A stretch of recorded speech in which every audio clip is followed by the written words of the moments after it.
إن الحمد لله نحمده ونستعينه ونستغفره ونتوب إليه ونعوذ بالله من شرور أنفسنا ومن سيئات أعمالنا من يهده الله فلا مضل له ومن يضلل فلا هادي له وأشهد أن لا إله إلا الله وحده لا شريك له وأشهد أن محمدا عبده ورسوله يا أيها الذين آمنوا اتقوا الله حق تقاته ولا تموتن إلا وأنتم مسلمون يا أيها الناس اتقوا ربكم الذي خلقكم من نفس واحدة وخلق منها زوجها وبث منهما رجالا كثيرا ونساء واتقوا الله الذي تساءلون به والأرحام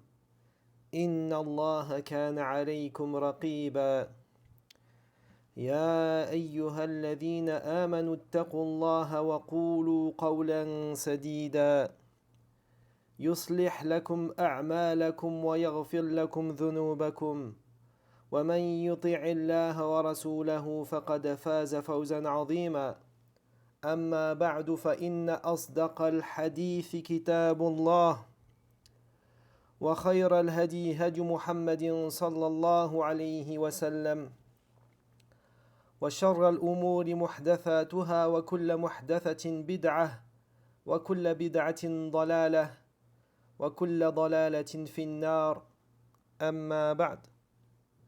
Donc bienvenue à tous pour ce 5e et avant-dernier cours sur l'explication du livre Les moyens utiles pour une vie heureuse du grand cheikh Abdurrahman ibn Nasir al-Sa'di rahimahullah ta'ala. Et donc nous étions arrivés au chapitre où le cheikh nous dit rahimahullah ta'ala, et parmi les causes qui entraînent la joie et font se dissiper le souci et l'anxiété, il y a le fait d'œuvrer en vue d'éliminer les causes du souci et de réaliser celles qui amènent la joie.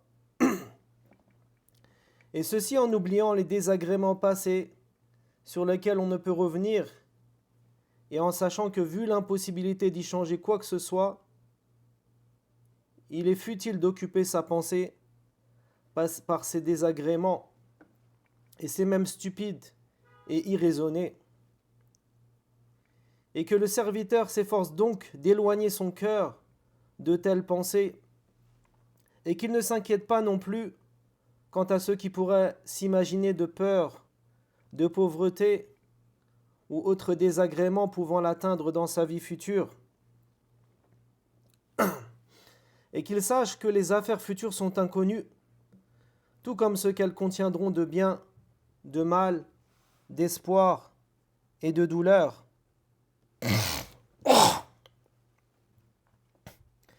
Et qu'elles sont entre les mains du Tout-Puissant, du Sage, et non entre celles des serviteurs, qui s'efforcent juste d'en obtenir les bienfaits et d'en repousser le mal. Et le serviteur doit savoir que lorsqu'il détourne sa pensée de ce qui peut l'inquiéter pour ses affaires futures, et qu'il place sa confiance en son Seigneur quant au bon déroulement de celle-ci, et s'apaise à cette idée, alors son cœur se tranquillisera et sa situation s'améliorera, de même que son souci et son inquiétude disparaîtront. Fin de sa parole. Et ici, le Cheikh Abdurrazzaq hafidhahullah ta'ala nous dit à ce propos que ceci fait partie des grandes causes qui vont apporter la joie au cœur et qui vont faire disparaître quoi? La tristesse et les soucis. Et bien sûr, le fait que le serviteur s'efforce de repousser les causes des peines et de rechercher les causes du bonheur. Et il a déjà été mentionné précédemment que la tristesse et l'angoisse proviennent des pensées et des préoccupations qui viennent à lui. Et lorsque des pensées ou des émotions pénibles pénètrent le cœur, alors celui-ci ressentira la douleur. Et inversement ici, lorsque des pensées réjouissantes y pénètrent, il éprouvera de la joie. Et bien sûr, la personne doit établir pour elle-même une règle bénéfique, bi'idhnillah. Et c'est le fait de s'efforcer d'attirer dans son cœur ce qui l'apaise et le réjouit, et inversement, de repousser de son cœur ce qui lui causera peine et tristesse. Et en général, les choses qui font souffrir le cœur se divisent en 3 catégories. Celles qui sont liées au passé, et ça s'appelle la tristesse, c'est ce qu'on a déjà vu. Celles qui sont liées au futur, et on l'appelle les soucis. Et celles qui sont liées à la situation présente, et ce qu'on peut appeler ici l'angoisse. Et il y a donc dans l'intérêt du serviteur de s'éloigner de ces pensées et de ne pas s'y attacher, car elles vont lui apporter aucun bénéfice. Au contraire, ici, elles vont apporter que peur et angoisse. Et donc à la place, il doit remplir son cœur de pensées utiles, celles qui vont lui apporter joie, sérénité et la douceur au cœur. Et Cheikh ici de nous citer un exemple, de nous dire par exemple si une personne est éprouvée par la perte d'un être bien-aimé ou d'un bien de ce bas monde, alors qu'ils disent Alhamdulillah qu'il m'a accordé l'islam. Donc il remercie son Seigneur qui lui a accordé le plus grand des bienfaits, à savoir de l'avoir guidé à l'islam. Et également, il peut remercier Allah tabaraka wa ta'ala qui lui a donné la santé et autre que cela. Alors elle va commencer à énumérer les bienfaits d'Allah sur elle. Alors son cœur va s'apaiser et il retrouvera la paix et la consolation, et ses soucis, douleurs et angoisses vont s'éloigner. Ensuite, le Cheikh Saadi de nous citer un nouveau chapitre. Il nous dit: et parmi ce qu'il y a de plus bénéfique quant à l'observation des affaires à venir, il y a le fait d'utiliser l'invocation que le prophète sallallahu alayhi wa sallam mettait lui-même en pratique. Donc cette invocation immense que l'on va citer, où le prophète sallallahu alayhi wa sallam disait: Allahumma aslih li dini alladhi huwa ismatu amri wa aslih li dunyaya allati fiha ma'ashi wa aslih li akhirati allati fiha ma'adi waj'al al-hayata ziyadatan li fi kulli khair waj'al al-mauta rahatan li min kulli shar. Et donc cette invocation où le prophète sallallahu alayhi wa sallam disait: Ô Allah, améliore-moi ma religion où réside la préservation de mon affaire, et améliore pour moi ma vie d'ici-bas où se trouve ma subsistance, et améliore pour moi mon au-delà vers lequel se fera mon retour, et fais de la vie d'ici-bas un supplément de tout bien en ma faveur, et fais de la mort un repos de tout mal pour moi.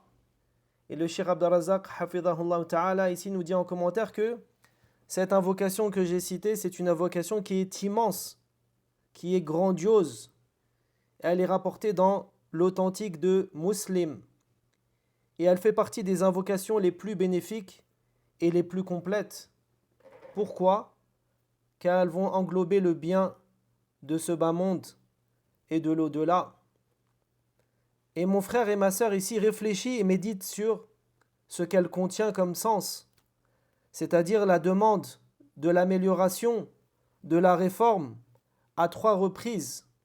Allahumma aslih li dini, yani, oh Allah, améliore pour moi ma religion.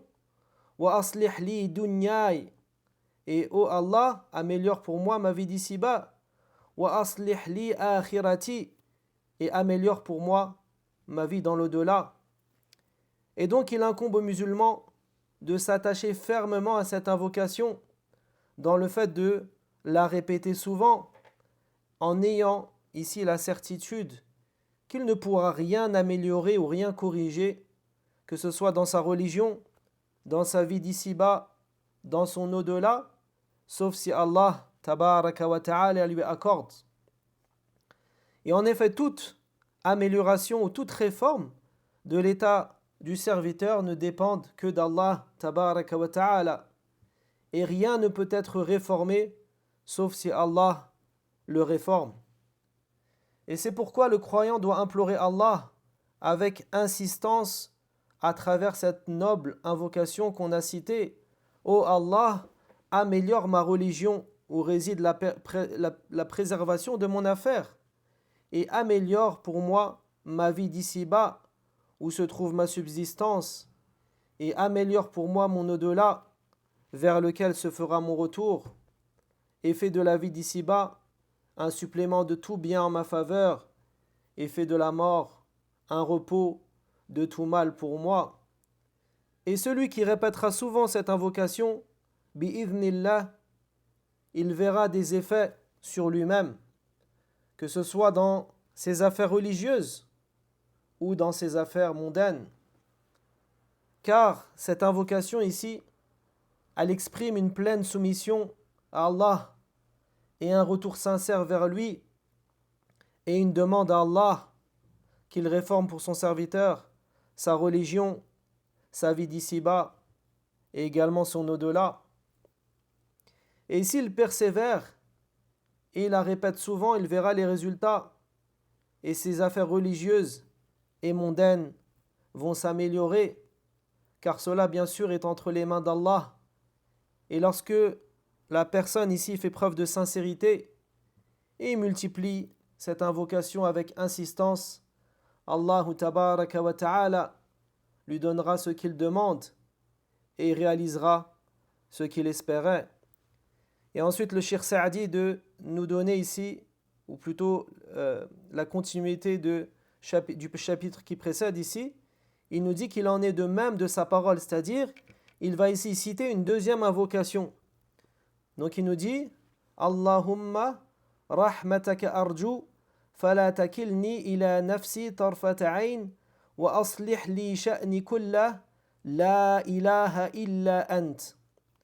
Donc ici dans cette deuxième invocation que le cheikh cite, dans le sens ô Allah, c'est ta miséricorde que j'espère. Ne me laisse donc pas livrer à moi-même, ne serait-ce le temps d'un clin d'œil, et améliore l'ensemble de ma situation, et il n'y a pas de divinité digne d'adoration en dehors de toi. Et lorsque le serviteur implore par le biais de cette invocation, où il demande son bien-être à venir, aussi bien religieux que mondain, avec un cœur présent, une intention véridique, et tout en s'efforçant de concrétiser cela, alors Allah fait se concrétiser ce pourquoi il a invoqué, espéré et œuvré, et son souci se transformera alors en joie et en réjouissance. Fin de sa parole.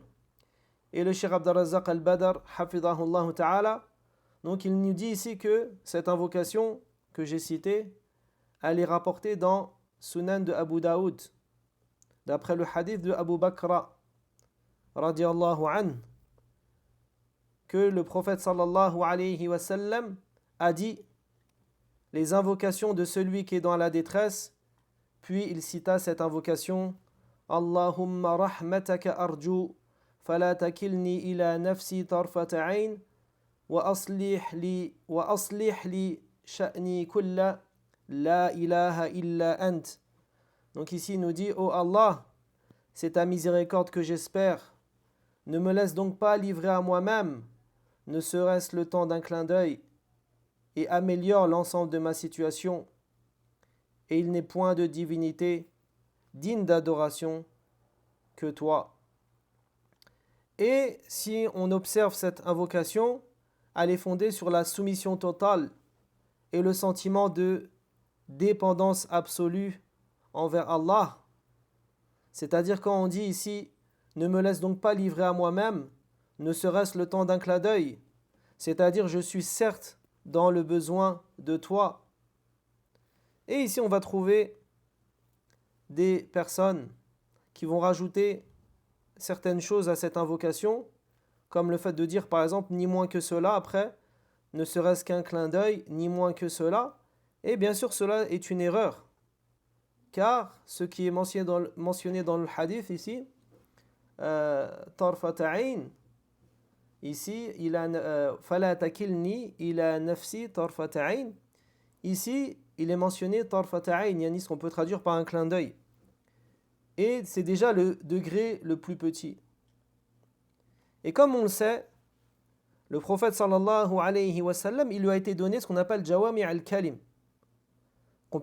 La traduction, on va traduire dans le sens, c'est-à-dire que ici, on lui a donné, Allahu tabarak wa ta'ala, le fait de parler en peu de mots, mais dans un sens qui est immense. D'accord? Et on va retrouver beaucoup de hadiths dont le nombre de mots est restreint, mais bien sûr qui va englober des significations immenses, comme par exemple ad-dinu nasiha, ou al-muslimu akhul muslim, ou innamal a'malu bin niyat. Et les hadiths courts comme cela sont nombreux. Donc ici, les invocations prophétiques rapportées sont parfaites et complètes. Et elles n'ont pas besoin ici qu'on ajoute quoi que ce soit. Et tout cela, comme le dit Shir, va affaiblir la force et la profondeur du sens de cette dua, ces invocations. Et ici, le fait qu'il nous dise sallallahu alayhi wa sallam, ne m'abandonne pas moi-même, ne serait-ce qu'un clin d'œil, c'est-à-dire même pas un seul instant. Puis il nous dit wa aslih li sha'ni kulla, c'est-à-dire améliore l'ensemble de ma situation. Et si on médite sur cette invocation, ou plutôt sur cette partie de l'invocation que j'ai citée, et améliore l'ensemble de ma situation, ça va rejoindre ici l'invocation qu'on vient de citer précédemment. D'accord? Lorsqu'on a cité ici, oh Allah, améliore ma religion, ma vie d'ici-bas, ainsi que mon au-delà. Et ici, lorsque on a cité fi sha'ni kulla, dans toute ma situation, bien sûr, ça va englober la religion, la vie présente et la vie future. Donc ces deux invocations, le serviteur ici demandera donc à Allah la droiture ainsi que la réforme dans toutes ses affaires, qu'elles soient religieuses ou mondaines. Et ici, lorsque la personne invoquera son Seigneur avec un cœur qui est présent, une intention véridique, et tout en s'efforçant de concrétiser cela, alors bi'idhnillah, Allah fera ou plutôt Allah fait se concrétiser ce pourquoi il a invoqué, comme l'a dit le shir ici. Et bien sûr, ça va ici confirmer une règle qu'on a vue la semaine dernière. Car lorsque le serviteur invoque Allah pour une chose, par exemple lorsqu'il dit « Oh Allah, améliore ma religion », comme on a cité la semaine dernière, ici le musulman, il doit faire les causes, al-asbab. Il ne doit pas rester ici paresseux, mais il doit s'efforcer de faire les causes et de faire les efforts dans les domaines religieux comme dans les affaires mondaines. Et Allah tabaraka wa ta'ala nous dit dans un verset وَالَّذِينَ جَاهَدُوا فِينَا لَنَهْدِيَنَّهُمْ سُبُلَنَا وَإِنَّ اللَّهَ لَمَعَ الْمُحْسِنِينَ. Et dans la sourate Al-Ankabut, le verset numéro 69, dans une traduction rapprochée, Allah nous dit « Et ceux qui luttent pour notre cause, nous les guiderons certes sur nos voies, et Allah est en vérité avec les bienfaisants. » Et s'il fait cela, assurément, Allah lui accordera ce qu'il espère et lui facilitera ce qu'il demande dans son invocation. Et cette invocation rapportée dans le hadith de Abu Bakr, elle a été également rapportée dans un autre hadith dans le sens, dans le hadith de Anas, qui nous rapporte que le prophète sallallahu alayhi wa sallam a dit à sa fille Fatima, Ya Fatima, ما يمنعك أن تقولي ما أوصيك أن تقولي إذا أصبحت وإذا أمسيت يا حي يا قيوم برحمتك أستغيث أصلح لشأني كله ولا تكلني إلى نفسي طرفة عين. Donc ici dans ce hadith là, comme on va le voir, il se rapproche du sens du hadith précédent. Et donc le prophète sallallahu alayhi wa sallam a dit dans ce hadith-là à sa fille Fatima, Ô Fatima, qu'est-ce qui t'empêche de dire ce que je te recommande de dire lorsque tu te lèves le matin et lorsque tu arrives au soir? Ô vivant, ô le souverain absolu, c'est par ta miséricorde que je recherche secours, améliore pour moi toute mon affaire et ne m'abandonne pas à moi-même, ne serait-ce que un clin d'œil. Et donc le hadith est rapporté par An-Nasa'i dans As-Sunan Al-Kubra et il a été rendu bon, c'est-à-dire Hassan, par Sheikh Al-Albani. Donc s'il est Hassan, c'est-à-dire que on accepte ce hadith-là, il est accepté, que ce soit un hadith qui est sahih ou Hassan. Donc ici cette expression améliore pour moi toute mon affaire, ne m'abandonne pas à moi-même, ne serait-ce qu'un clin d'œil, elle va correspondre au sens de l'invocation de la personne affligée mentionnée dans le hadith de Abu Bakr. C'est pas Abu Bakr, c'est Abu Bakra. Donc ici, ça va correspondre.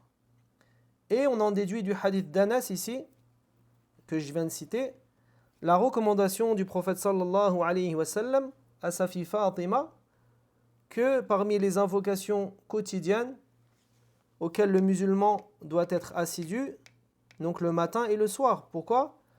Parce qu'il a dit ici dans le hadith إِذَا أَصْبَحْتِ وَإِذَا أَمْسَيْتِ, c'est-à-dire le matin et le soir, lorsque tu te lèves le matin et lorsque tu arrives au soir.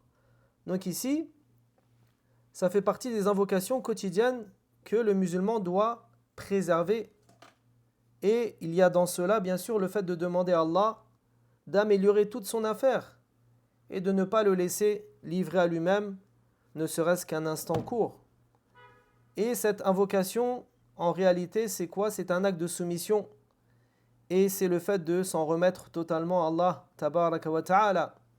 Et le serviteur remet son affaire à Allah et s'en remet à lui d'une manière totale. Et il va compter sur lui.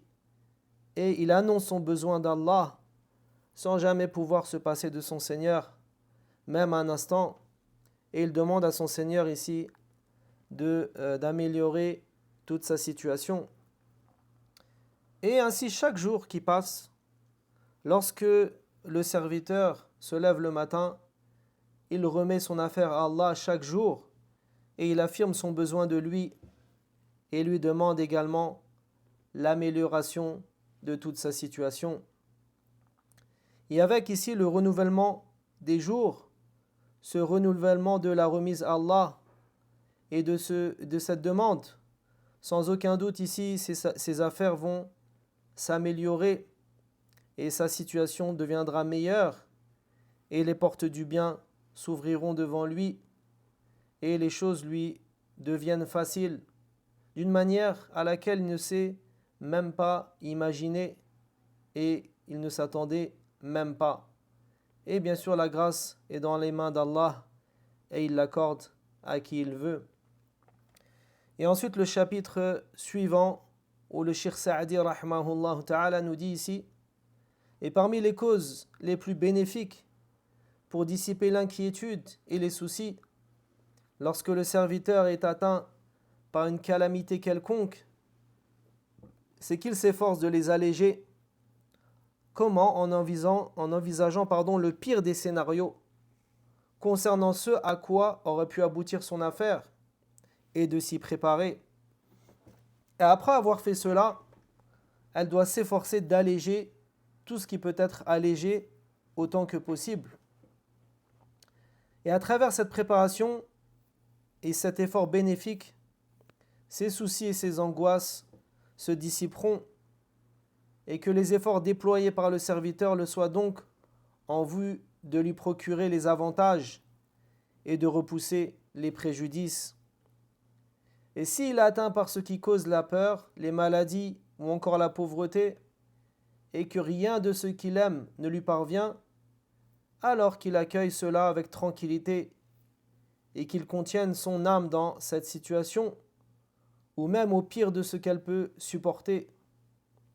Et en effet, préparer son âme à la contenir, à supporter les désagréments, permet de les alléger et de dissiper leur dureté, et plus particulièrement, s'il l'occupe à se défendre par ses propres moyens, il joint alors le fait de contenir son âme à celui d'œuvrer utilement à ce qui l'empêche d'être préoccupé par ses malheurs, et il l'éduque à renouveler sa résistance aux désagréments, tout en comptant sur Allah et en se reposant sur la confiance qu'il a en lui, Et il ne fait aucun doute ici que ces affaires soient des plus profitables pour obtenir la joie et que les poitrines s'épanouissent, mais aussi pour l'espoir qu'en retire le serviteur d'être rétribué ici-bas et dans le delà. Et ceci est attesté et vécu, et ces réalités ont été rapportées par de nombreuses personnes. Fin de sa parole. Et ici le Cheikh Abd al-Razak nous dit, hafidhahullah ta'ala, voici ici un autre passage dans lequel le Cheikh explique une autre cause qui permettra de repousser l'anxiété, le souci et l'angoisse, et l'angoisse qui peuvent faire souffrir les cœurs et les atteindre. Et ici, lorsqu'une personne est frappée par une épreuve ou qu'elle est touchée par un malheur, il ne fait aucun doute que ça va provoquer en lui du souci et de l'inquiétude. Et donc, ce qui lui est demandé à la personne à ce moment-là, c'est d'amener dans son cœur ce qui peut repousser le souci et l'angoisse. Car le fait de maintenir la tristesse et le souci dans l'âme, bien sûr, n'apportera ni bien ni profit. Et on a vu précédemment que le prophète sallallahu alayhi wa sallam, il recherchait refuge auprès d'Allah contre al-ham ou al-huzn, contre ici les soucis et la tristesse.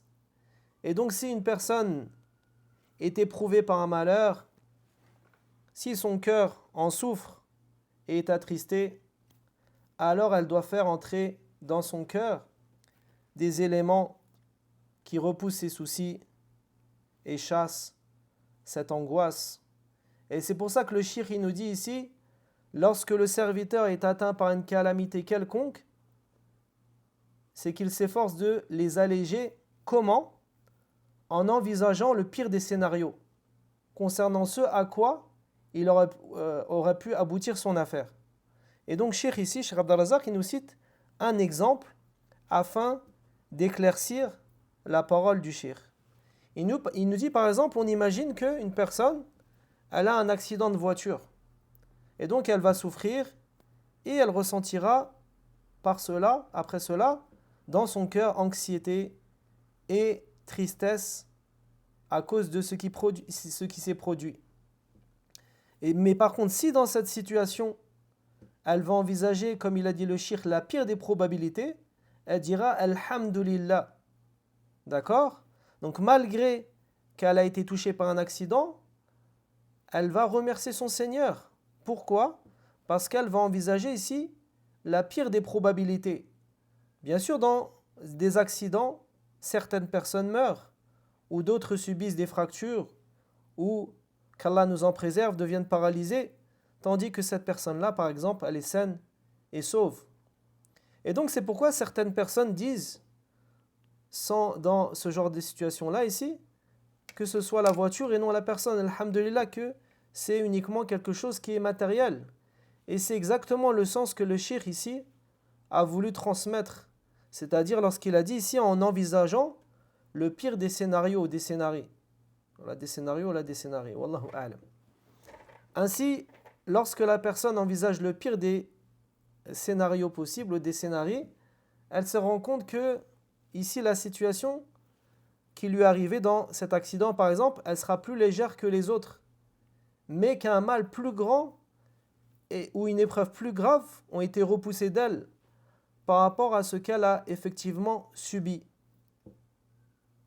Et en faisant cela, elle va trouver que sa situation s'allège et que sa douleur va diminuer.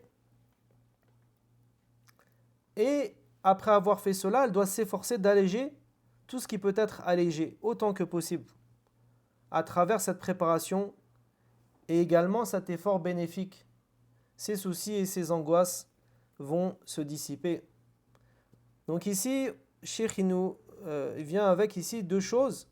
La première des deux, c'est, comme on a cité précédemment, le fait d'évaluer le pire des scénarios possibles et de louer Allah Azzawajal du fait que ce qui lui arrivait, c'est beaucoup plus léger que ce qui aurait pu lui arriver de pire, d'accord?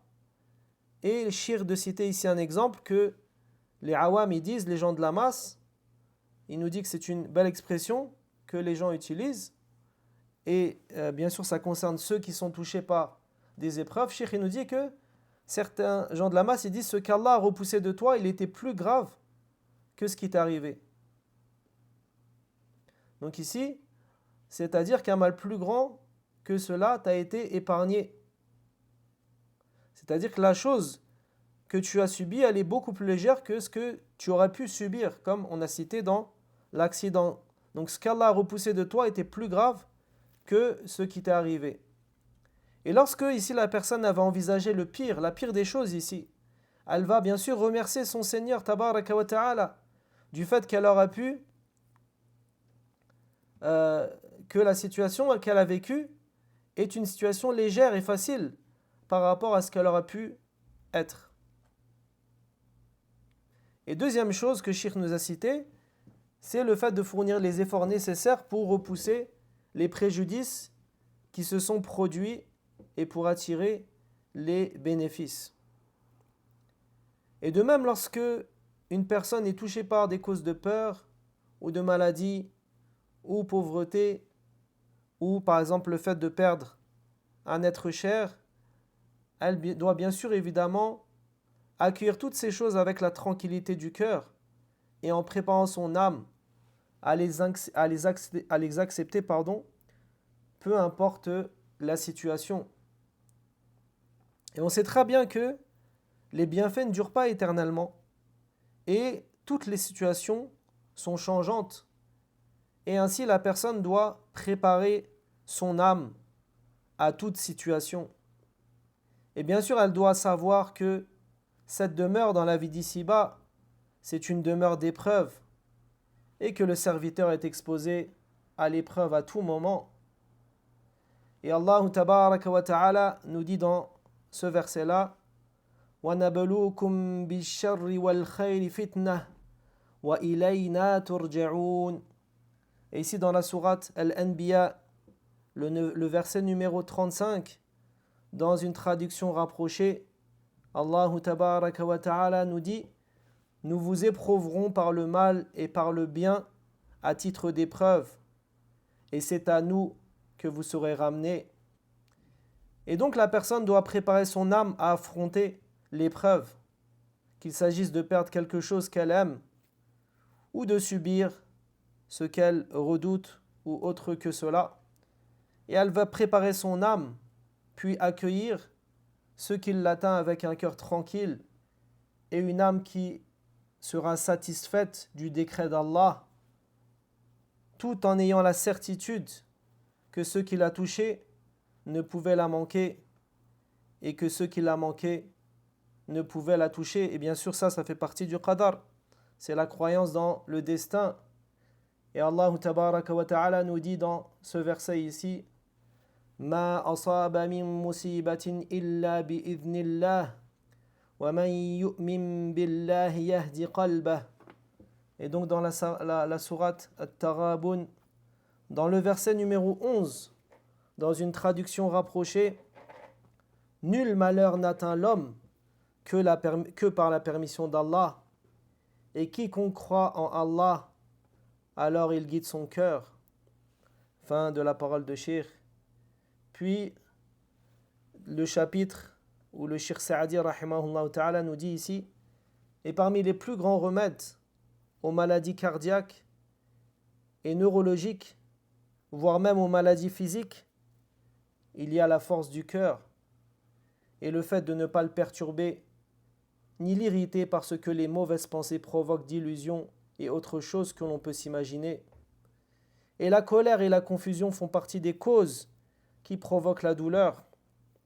Et quiconque s'attend à des désagréments et à la disparition de ce qu'il aime, cela le pousse alors dans les soucis, les angoisses, les maladies cardiaques et physiques, de même que les dépressions nerveuses, ayant des effets néfastes et dont les gens ont pu observer les nombreux préjudices. Fin de sa parole. Puis en commentaire, le Cheikh Abd al-Razzaq hafidhahullah ta'ala nous dit ici, et ce chapitre-là, c'est également une question qui est très importante dans le domaine de la dissipation de l'anxiété. Et la personne a besoin de quoi dans ce cas-là? Elle a besoin de fortifier son cœur, de travailler à fortifier son cœur. Et la manière de fortifier le cœur ne peut être faite par qu'une seule manière, c'est en fortifiant le cœur par l'iman, par la foi, par la confiance en Allah, at-tawakkul, le fait de placer sa confiance en Allah seul, par la remise totale et la soumission complète envers son Créateur, Ta'ala, et par également l'acceptation de son décret. Et le serviteur a donc besoin de fortifier son cœur. Et comment fortifier son cœur? Par plusieurs choses, comme le Cheikh nous cite ici. Premièrement, par l'ilm, par la science, qira'atul Qur'an, la lecture du Qur'an, et qira'atu a'malil qulub, et par le fait de lire ce qui concerne ici ce qu'on appelle a'malul qulub, les œuvres du cœur. Car les œuvres du cœur sont très importantes à comprendre pour le musulman et ça va lui permettre bien sûr de fortifier son cœur. Et par quelle chose il va fortifier son cœur? Par le tawakkul, le fait que le serviteur va placer sa confiance en Allah. Il va également le fortifier par al-yaqin, la certitude, la confiance totale en Allah, la remise totale de son affaire à Allah, par l'espoir de ce qu'il va trouver auprès de son Seigneur, Yawm al-Qiyam, le jour de la résurrection, et également par la certitude qu'Allah défend son serviteur croyant. Et donc ainsi il fortifiera son cœur par ses œuvres du cœur qui sont immenses. Et pour fortifier son cœur à travers ces choses, il doit bien sûr lire ce qui va concerner leur mérite, comme cela a été mentionné, et également les textes qui sont rapportés à ce sujet, et lire leurs conséquences et leurs effets, afin qu'ils pénètrent et également s'enracinent dans son cœur. Et lorsque le cœur est fort, ces troubles disparaissent et s'éloignent, bi'idhnillah, par la permission d'Allah. Mais bien sûr, lorsque le cœur est faible, alors il s'agite face aux épreuves et réagit fortement aux illusions ainsi qu'aux pensées mauvaises qui viennent dans son cœur. Et on va trouver ici certaines personnes, à cause de la faiblesse de leur cœur, qui sont tourmentées par de mauvaises pensées.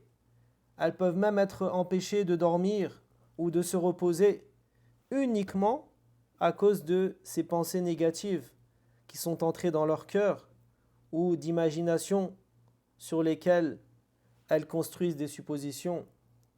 Et elles tombent malades à cause de cela, alors qu'il ne s'agit que de simples illusions, mais ces illusions vont perturber la personne, vont troubler leur esprit, elles vont enlever le repos et le sommeil, alors que ce ne sont que des illusions. Et ces illusions-là n'ont d'autre remède que la fortification du cœur. Et comme on a cité, elle se fait par l'iman, par la foi et la confiance en Allah, et at-tawakkul, le fait de placer sa confiance entièrement à son Seigneur. Et si la personne ne travaille pas à fortifier son cœur, alors ces illusions comptent parmi les maladies les plus dangereuses qui peuvent atteindre le serviteur au point de provoquer un effondrement nerveux s'il ne cherche pas l'aide d'Allah et ne se remet pas à lui. Puis le chapitre où Cheikh Saadi nous dit ici que lorsque le cœur compte sur Allah et place sa confiance en lui, il ne se soumet pas aux illusions et ne se laisse pas posséder par ces mots imaginaires. Il a confiance en Allah et escompte sa grâce. Et cela fait que les soucis et les angoisses s'écartent de lui et que beaucoup de maux du cœur et du corps se dissipent. Et le cœur obtient alors force, épanouissement et joie qu'il n'est pas possible d'exprimer. Et combien les hôpitaux sont remplis de malades, atteints de délire et de maux imaginaires, et combien ces affaires ont affecté les cœurs d'un grand nombre de personnes pourtant fortes, et que dire alors de celles qui sont faibles, et combien cela en a conduit à la folie et à la démence, et le préserver, celui qu'Allah a préservé et à qui il a accordé de lutter contre sa personne, afin de provoquer les causes bénéfiques qui renforcent le cœur et repoussent son inquiétude. Et Allah nous dit dans ce verset وَمَن يَتَوَكَّلْ عَلَى اللَّهِ فَهُوَ حَسْبُهُ. Ici, et quiconque place sa confiance en Allah, il lui suffit. Et c'est-à-dire qu'il lui suffit pour tout ce qui le préoccupe concernant ses affaires religieuses et mondaines. Ainsi, celui qui place sa confiance en Allah a un cœur fort et les illusions ne l'affectent pas et les événements ne le perturbent pas, car il sait que c'est une faiblesse de l'âme, de la mollesse et de la peur qui n'ont en effet aucune réalité. Et en outre, il sait qu'Allah a garanti la suffisance complète et parfaite à quiconque a placé sa confiance en lui. Ainsi, il fait confiance à Allah et se tranquillise à sa promesse. Son souci, son inquiétude se dissipent et sa difficulté laisse place à la facilité. Sa tristesse se change en joie et sa peur devient sécurité. Et nous lui demandons donc la préservation, qu'il nous gratifie de la force du cœur, de sa fermeté et d'une confiance complète concernant tout bien qu'il a garanti à ses partisans, mais aussi tous désagréments et préjudices qu'il s'est engagé à repousser d'eux. Amin. Et donc le cheikh, il nous dit en commentaire, le cheikh Abdelrazak al-Badr, hafidhahullah ta'ala, il nous dit ici, pour terminer, que le cheikh insiste ici également sur les choses qui vont fortifier le cœur. Autrement dit, ici, ce chapitre traite d'un remède efficace contre l'inquiétude pour la repousser et éloigner l'âme. Et il s'agit de fortifier son cœur. Et ici, il explique que la fortification du cœur s'obtient dans le fait d'acquérir les causes bénéfiques qui renforcent le cœur. Car le cœur, ici, il a besoin de cela. Il a besoin des causes bénéfiques pour obtenir la force. Et la force du cœur se manifeste notamment par plusieurs choses, comme on a cité tout à l'heure, at-tawakkul, le fait de placer sa confiance totalement en Allah, le fait d'avoir confiance en lui, le fait de lui demander de l'aide, le fait de patienter face au décret d'Allah, et ici la satisfaction de la part d'Allah tabaraka wa ta'ala. Et c'est pourquoi plusieurs savants ont écrit des ouvrages sur les œuvres du cœur. Et leurs écrits ici avaient pour but d'aider l'homme à fortifier son cœur par la foi et par ses qualités immenses.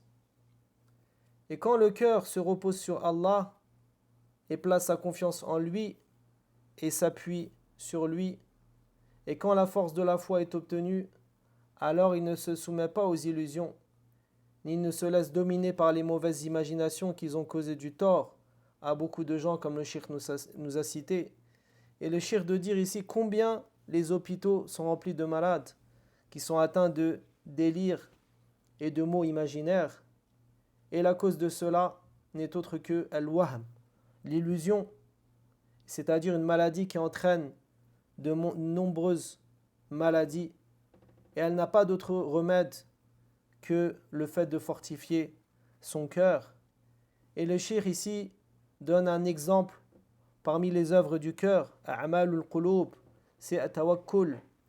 Puis il cite le verset وَمَن يَتَوَكَّلْ عَلَى اللَّهِ فَهُوَ حَسْبُهُ. Ici, quiconque, donc le verset il est dans Surat At-Talaq, le verset numéro 3, dans une traduction rapprochée, qui place, ou plutôt quiconque place sa confiance en Allah, il lui suffit. Et un cœur fort, par le tawakkul, il va obtenir la protection et le secours d'Allah, et il est préservé contre les maux, et il est satisfait de ce qui le préoccupe. Et Allah, tabaraka wa ta'ala, nous dit dans ce sens, Alaysa Allahu bikafin abdahu. Alaysa Allahu bikafin abdah. Donc ici, Allah ne suffit-il pas à son serviteur dans la sourate Az-Zumar, le verset numéro 36. Et ici la parole qu'on a citée, le verset وَمَن يَتَوَكَّلْ عَلَى اللَّهِ فَهُوَ حَسْبُهُ, c'est-à-dire celui qui place sa confiance en Allah, il lui suffit. Qu'est-ce que ça veut dire ici? فَهُوَ حَسْبُهُ, yani il lui suffit pour tout ce qui le préoccupe dans sa religion et dans sa vie mondaine. Ainsi, celui qui place sa confiance totalement en Allah, son cœur se renforcera. Et at-tawakkul, bien sûr, c'est l'un des moyens les plus puissants pour fortifier ce cœur. Et lorsque cette force s'installe dans le cœur par at-tawakkul, alors les peurs et les maux sont repoussés du serviteur. Et ici, pour terminer, on a un conseil prophétique dans ce hadith rapporté par Anas ibn Malik, qui concerne ici une invocation lorsque la personne sort de chez elle. Donc le prophète sallallahu alayhi wa sallam a dit dans ce hadith-là, إذا خرج الرجل من بيته إذا خرج الرجل من بيته فقال بسم الله توكلت على الله لا حول ولا قوة إلا بالله قال يقال حينئذ هديت وكفيت ووقيت فتتنحى له الشياطين فيقول الشيطان آخر كيف لك برجل قد هدي وكفي ووقي. Donc ici on a ce hadith là qui nous relate ici l'invocation lorsque le musulman sort de chez lui. Donc le prophète sallallahu alayhi wa sallam a dit ici, lorsque l'homme sort de chez lui et dit Bismillah, donc il commence par al-basmala, le fait de dire au nom d'Allah, puis il nous dit Tawakkaltu ala Allah, je m'en remets à Allah, je place ma confiance en Allah, il n'y a de force ni de puissance qu'en Allah. On lui dit à ce moment-là, tu es guidé, protégé et préservé. Regardez, subhanallah, cette invocation, lorsqu'on sort, le musulman sort de chez lui, qui prononce cette invocation qui est très courte en nombre de mots, Bismillah, tawakkaltu ala Allah, la hawla wa la quwwata illa billah. On lui dit, tu es guidé, protégé et préservé. Subhanallah. Et le diable ici qui est chargé de lui, il va s'éloigner. Et un autre diable vient lui dire ici, comment pourrais-tu égarer un homme que l'on guide, que l'on comble et que l'on protège de tout? Et ici on a al-hidayah, la guider, et la guider vers ce qu'il aime et vers le bien, et préserver ici contre ce qu'il craint comme mal, et protéger dans ce qui le préoccupait concernait un objectif pour le bien de sa religion et également de sa vie mondaine.